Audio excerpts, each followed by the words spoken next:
घेतलं।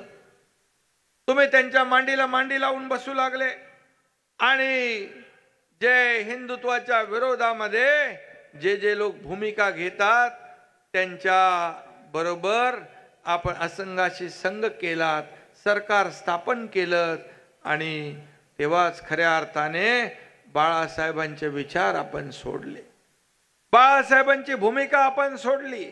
आज रोज दररोज माझा पक्ष चोरला, माझा बाप चोरला, माझा अमका चोरला, लहान मूल कसं आपलं खेळणं चोरलं खेळणं चोरलं खेळणं चोरलं म्हणत असतं।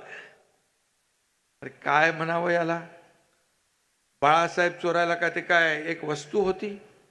ते एक विचार होते, हिंदुत्वाचे ज्वलंत विचार। बाळासाहेबांनी गर्व से कौम हिंदू है या देशाला नारा देणारे हे बाळासाहेब, आणि बाळासाहेबांचे विचार घेऊन आपण पुढे चाललोय।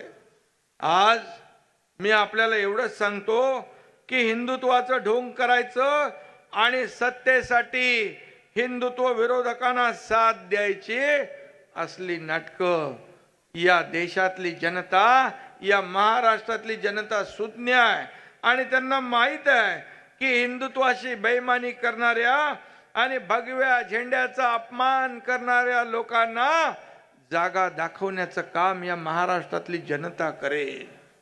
मी आपल्याला एवढंच सांगतो की ज्या ग्रामपंचायतीच्या निवडणुका झाल्या त्या निवडणुकांमध्ये आपण पाहिलं की ज्यांनी असंघाशी संघ केला, ज्या बाळासाहेबांनी ज्यांना दूर ठेवलं त्यांना तुम्ही डोक्यावर घेतलं, त्यांना खांद्यावर बसवलं आणि मग त्या ग्रामपंचायतीच्या निवडणुकीमध्ये देखील तुमचा नंबर कुठं गेला?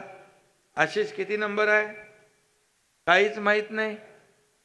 आणि या ठिकाणी मी आपल्याला एवढंच सांगेन, लोक म्हणतात राष्ट्रपती राजवट लावा। कशासाठी? राष्ट्रपती राजवट काय अशीच लागते?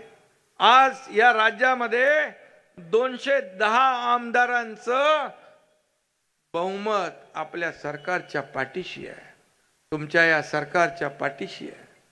आणि राष्ट्रपतीला राजवट लावा, कधी निवडणुका घ्या, कधी हे करा ते करा, अशा प्रकारचं जे काही थैथयाट चालू आहे तो आपण पाहतोय। आणि म्हणून कुठल्याही घटनेला, कुठले